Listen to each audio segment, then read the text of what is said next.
Otep à tous, bien-aimés frères et sœurs.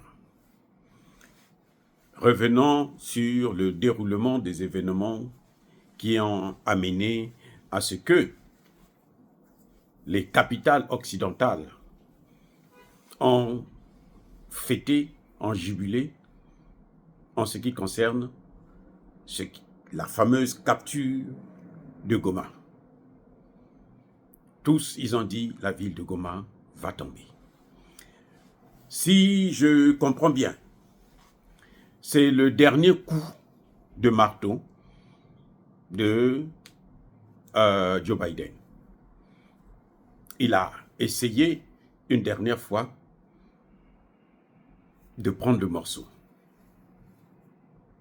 Pourquoi je dis ça?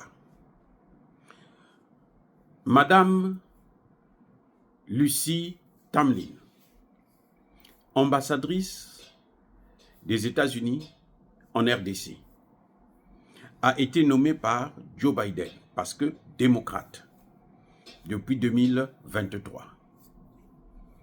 C'est elle qui, samedi, appellera le président Tshisekedi pour lui dire « Goma va tomber demain ». Nous savons que demain, Goma va tomber. En d'autres termes, M. Tshisekedi, rappelez vos troupes qu'ils baissent les armes pour éviter qu'ils puissent être tous massacrés, pour éviter le carnage. Ils arrivent, ils sont trop puissants. Tshisekedi émet une fin de non-recevoir, rejette la demande. Tshisekedi refuse de rappeler ses soldats à ce qu'ils ont toujours appelé, les complices de Kagame appellent toujours repli stratégique. Le temps est passé. 6 heures du matin. On voit la MONUSCO prendre position. Je vous ai toujours dit que la MONUSCO est là pour finaliser le projet de l'occupation de l'Est par le Rwanda, donc par les puissances occidentales qui ont besoin de ces matières premières cruciales pour leur développement. Donc, les Nations Unies prennent position. À 7 heures, les gars quittent Saké et des autres environs. Vers 8 heures, ceux qui quittaient de l'autre côté de Kizeni aussi rentrent. Et les Nations Unies demandent maintenant aux Congolais, à l'armée congolaise, au FARDC, de déposer les armes.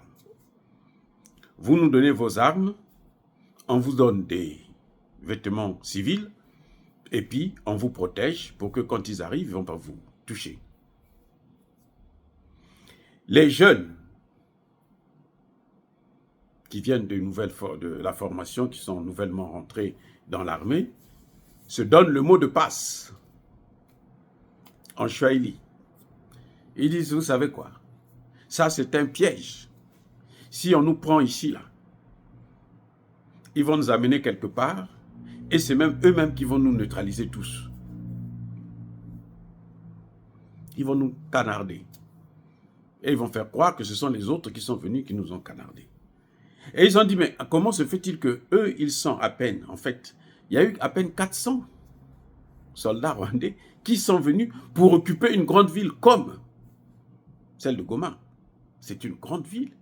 C'est la capitale de la province. C'est plus grand que Kigali. Donc, vous envoyez 400 personnes. Les autres sont, y compris les Wazalendo et autres, c'est plus de 10 000 personnes. Ils disent, mais comment nous on va faire des choses pareilles? Et ça, ils ont dit non à la MONUSCO. Les gens de la MONUSCO étaient furieux. Mais avaient aussi peur, parce qu'ils ne savaient pas quelle sera la réaction de ces militaires. Du coup, ils repartent. Les soldats se replient. Il y a une partie des soldats qui a cédé à la propagande des Occidentaux et ont pris les armes, ont donné à la MONUSCO. Et puis, ils sont allés trouvé refuge dans les camps de la MONUSCO. Mais les armes là où ils avaient déposé, les FARDC savaient là où c'était. Et est arrivé le moment où, bien sûr, la fameuse force rentre dans Goma. Eh oui, les Rwandais sont rentrés dans Goma. Ils sont rentrés dans Goma. Mais ils savent aussi ce qu'ils ont vu à Goma. Ils n'ont pas occupé tout Goma. Écoutez bien. Ils n'avaient pas occupé tout Goma. Il y avait des poches de résistance. Ils ont pris la radio, télévision, je pense du Kivu. Ils ont attaqué l'aéroport et puis cherché à rentrer encore occuper carrément toute la ville. C'est là que les mêmes Congolais, les FARDC, sont repartis à la MONUSCO, sans l'autorisation de la MONUSCO. Ils sont partis prendre les armes que leurs collègues avaient laissées. Ils ont tout pris. Ils se sont préparés en conséquence pour riposter. Entre-temps, les Wazalendo aussi, il y avait ceux qui étaient là sur place et ceux qui ont appris que ça bougeait un peu à Goma, sont venus en renfort. Et la fameuse occupation de Goma n'a pas fait plus de 2 heures. Parce qu'ils sont rentrés et c'est là que le carnage a commencé. Les Rwandais sont rentrés, c'est-à-dire que, mais ils rentraient à la file indienne. Vous avez déjà vu des gens qui viennent pour combattre, pour occuper une ville, qui rentrent à la queue leu-leu, hein, comme si vous rentrez dans une salle de classe. Et c'est ça qu'on appelle une armée, vraiment, c'est une armée. Le colonel, un colonel, là, je ne sais pas comment j'ai oublié son nom, Chirogo, quelque chose, qui était le chef des opérations pour l'occupation de Goma, il est tombé là. Ce que disait le vice-gouverneur est arrivé. Il avait bien dit, la guérilla urbaine, c'est autre chose. Là, ce n'est plus dans les montagnes, dans les forêts. Ici, là, c'est autre chose. Ça va être leur cimetière. Et oui, ce colonel est tombé là. Il a été neutralisé là. Un jeune de 40 ans. Marié, père de famille. Il a laissé une veuve et des enfants orphelins. Parce que il a suivi Kagame pour tenter d'occuper un territoire qui ne leur appartient pas. Donc, avant la fin de la journée, près de 80 ou 85% du territoire était repris. Mais entre-temps, dans la même journée, ce que d'ailleurs, vous n'allez pas entendre dans les médias occidentaux, les FARDC, ce qu'ils ont fait, c'est qu'ils ont attaqué aussi. Ils ont envoyé à Kigali et à Gisenyi. Eh oui. Voilà. Donc, en fait, vous occupez chez nous, nous on occupe chez vous. Là-bas, là, il y a 2 villes, Gisenyi et puis Rubavu, quelque chose de ce genre, qui sont à la frontière avec la RDC, qui ont été coupés carrément de la capitale Kigali.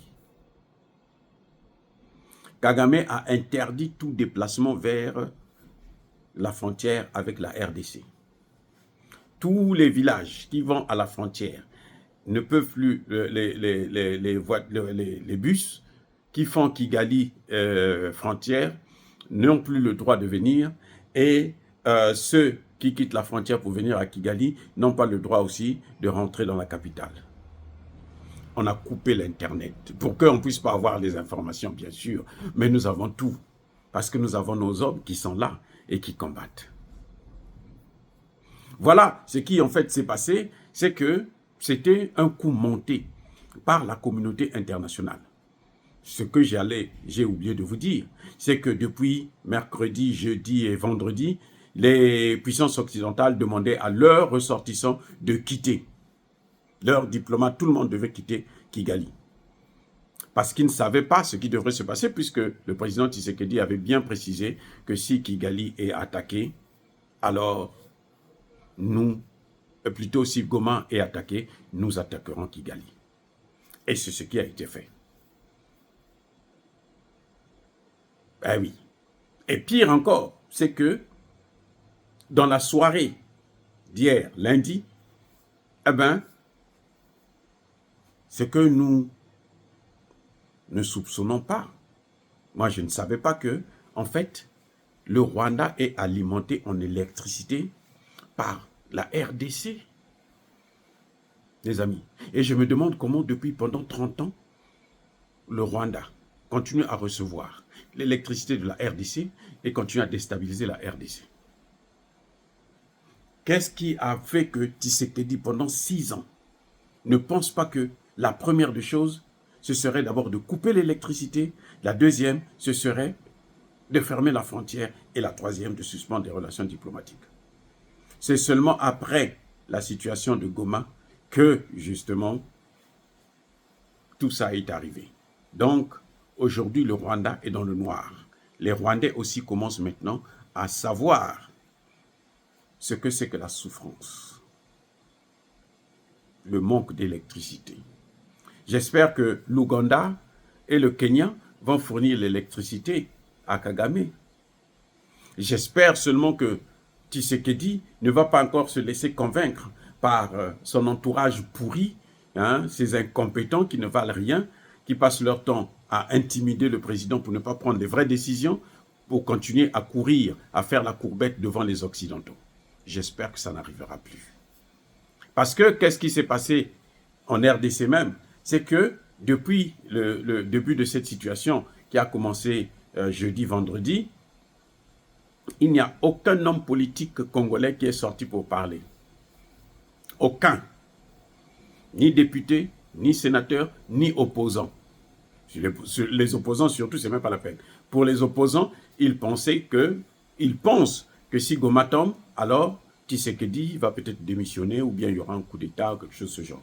Il sera affaibli. C'est d'ailleurs pour ça que, de son côté, Kabila, qui contrôle beaucoup de généraux dans l'armée congolaise, amis et généraux et hauts gradés de l'armée, il les a tous mis à contribution.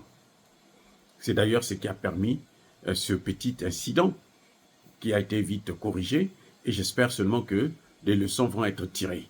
Mais ce qui est certain, c'est que les têtes ont commencé à tomber, puisque le patron de la maison des armées de Tshisekedi, lui-même il a démissionné parce que tout le monde le critiquait, puisque c'était lui le conseiller spécial en fait de Tshisekedi en matière de guerre, en matière même de nomination des leaders, des hommes politiques. Et ce dernier a travaillé avec Kabila. Et Tshisekedi l'a gardé parce qu'il vient du même coin.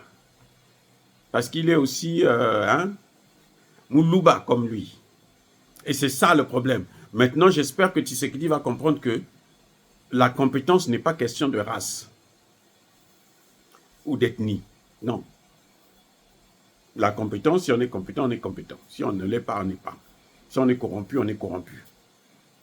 Voilà. Bien-aimés frères et sœurs, encore une fois de plus, jusque-là, nous pouvons dire que les Occidentaux ont échoué dans cette opération qui consistait à occuper la ville de Goma afin de forcer Tshisekedi à négocier avec les terreaux pour l'affaiblir encore plus. Soyez bénis, abondamment bénis par le Dieu des Kémites et par nos ancêtres angélisés, mais que tous ceux qui persécutent le continent africain le pillent et le déstabilisent, qu'ils soient noirs, blancs, chinois, arabes, juifs, indiens, qui qu'ils soient punis, maudits, foudroyés, neutralisés, écrasés, effacés par le Dieu des Kémites et par nos ancêtres angélisés. Vive l'Afrique éternelle, j'ai dit et j'assume.